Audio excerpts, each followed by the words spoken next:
Okay, so is it against the law to not go to an appointment when they make an appointment? First of all, we never agreed to go to any appointment. So is there a law broken here?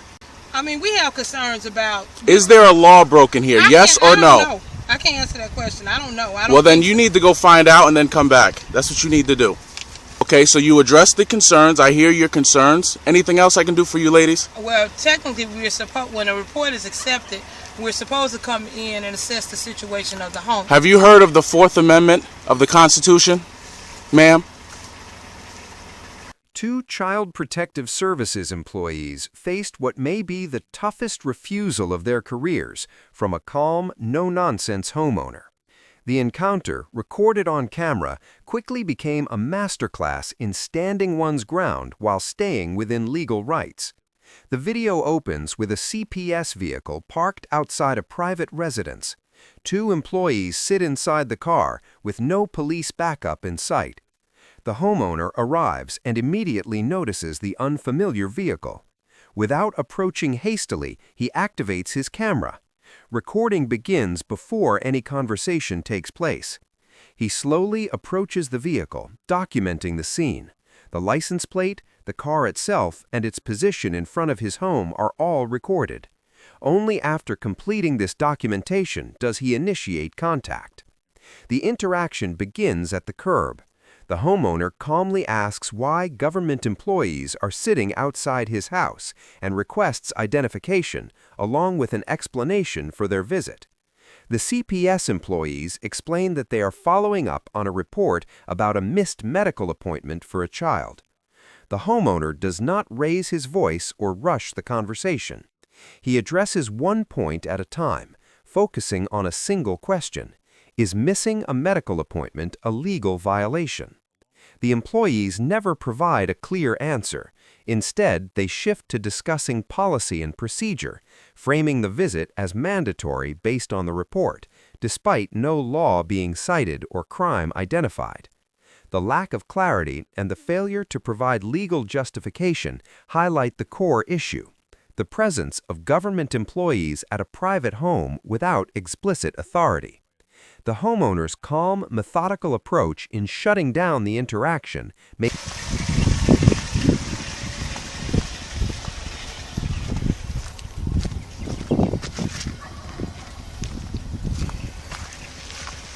All right, identify yourself, please. What are you doing? I'm recording you. Here's my ID.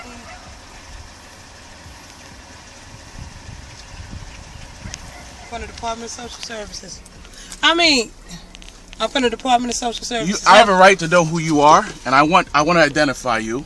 What is your name for the record, and who do you work for? I work for the Halifax County Department of Social Services. And what is your name? My name is Mrs. Foster. And what about you?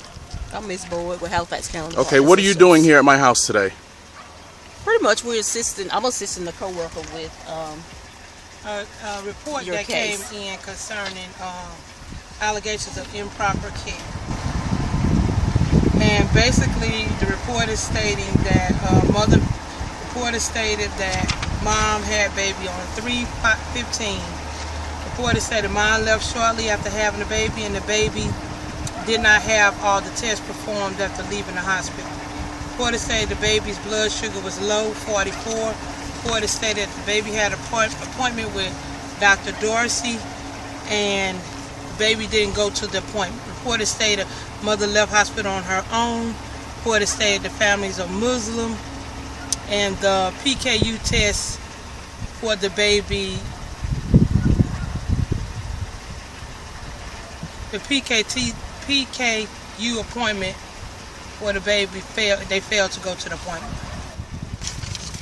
Okay, so is it against the law to not go to an appointment when they make an appointment? First of all, we never agreed to go to any appointment. So is there a law broken here? I mean, we have concerns about... Is there a law broken here? Yes or no? I can't answer that question. I don't know. Well, then you need to go find out and then come back. That's what you need to do.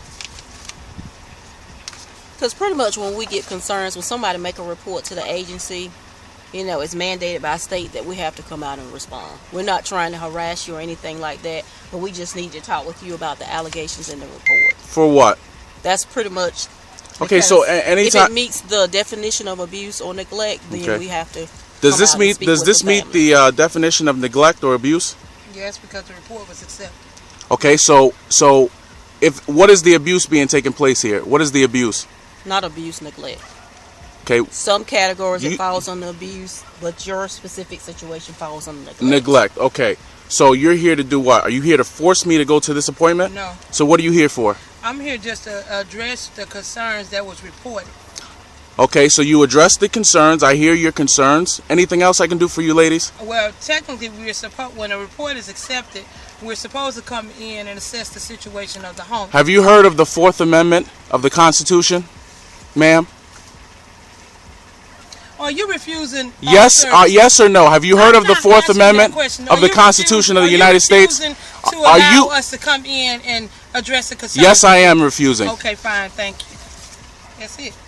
Thank you. I'll just let my supervisor know. I don't know what the outcome of you refusing to the services would come to. I just don't know, because that's considered what is it when they don't. My child has an appointment on Monday to go see a doctor. Any test that he needs to get done. I don't need the very next day. My wife doesn't need to go to any appointment just because they said that she needs to go to an appointment. I'm a free human being. Do you people understand what free is? Well, see, the thing is Do you understand not what that- free is? Yeah, we know what free Okay, is. then. So that means I have the right to choose any doctor that I want Yes, you for do. my child, and I can refuse or I can accept any type of treatment that I choose. And that's true. We're not saying. And I can refuse you to enter or anyone else enter into my home under the Fourth Amendment. Now, if you want to take this to the Supreme Court, I will sue you and I will sue you, both of you. Okay? Now, I have nothing else to say. You have addressed your concerns, and I appreciate you addressing your concerns, because you know what? There are a lot of children out here that need help. This house doesn't have not one child that needs any help. Thank you. Anything else? If he wants it. You want my card? No, I don't need your card. Thank you. Okay, I guess you'll be hearing from Halifax maybe based on the concerns. Thank you. Would you like this flyer just to... I don't want anything. Thank you. Thank you. Thank you. A routine drop-off turned into a shocking encounter for one mother. She had simply dropped her son off at his home, a quick stop before continuing her day. But as she got back in her car and pulled away, police lights appeared behind her. 2 officers were involved in the stop, one from the Fairview Township Police Department and the other an Attorney General Drug Task Force agent. They approached her vehicle and began questioning her immediately. From the outset, it was clear this was not a routine traffic stop. The officers explained that they believed the interaction between her and her son earlier appeared suspicious. Their reasoning was simple, but startling. They claimed it looked like a drug transaction. The woman expressed disbelief, emphasizing how ordinary the situation was. A brief, everyday moment between mother and son was being treated as potentially criminal. She responded firmly to the accusation, yet the officers continued to focus on the same point. By the end of the encounter, the woman's response raises serious questions about the handling of the investigation and the basis for such accusations. I would like it too.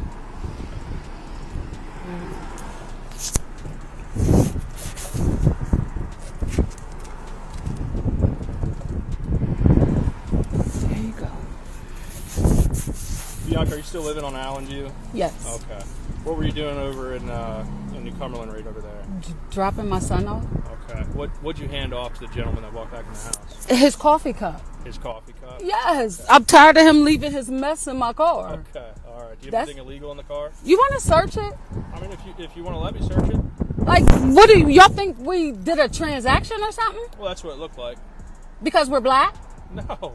I couldn't see in your car. Your window tints too dark. Okay, anyway. so exactly. So, but it looked like we were doing a drug transaction. Yeah, so you pulled up, he came out, you handed something to him, he walked back in the Nope, house. you missed it. We're not going to argue about it. I came from this way, went around, took him home, I saw where dropped you came him from. off. I saw where you came from. And I dropped him off to his house. Okay.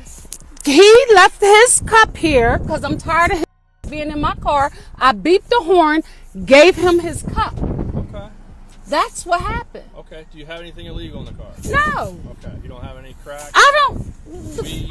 Sir, I'm a f***ing business owner, okay? Okay. I don't have no crack. I don't have no weed. I don't sell drugs, do drugs, no none of that bullshit. Question. It's not a question. It was a question. That's very derogatory for you What's to derogatory? say. Probably because I'm black. He was a black So man, I already and y'all told you think that I that we're. couldn't It see- looked I couldn't like see- Are you gonna it let me looked talk? like we were Or are you just selling gonna keep on drugs. No, because I'm highly upset that you. I feel offended. upset. I know. That's.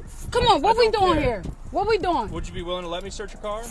No. For what? Well, because it looked like you did a drug transaction back I there. gave him a coffee cup. Okay. What kind of coffee cup? It was a white coffee Why are cup. you screaming? Because I can't believe because you What keep can't you saying believe? that we made a drug transaction. And that's what it looked like. Okay? It's simple questions.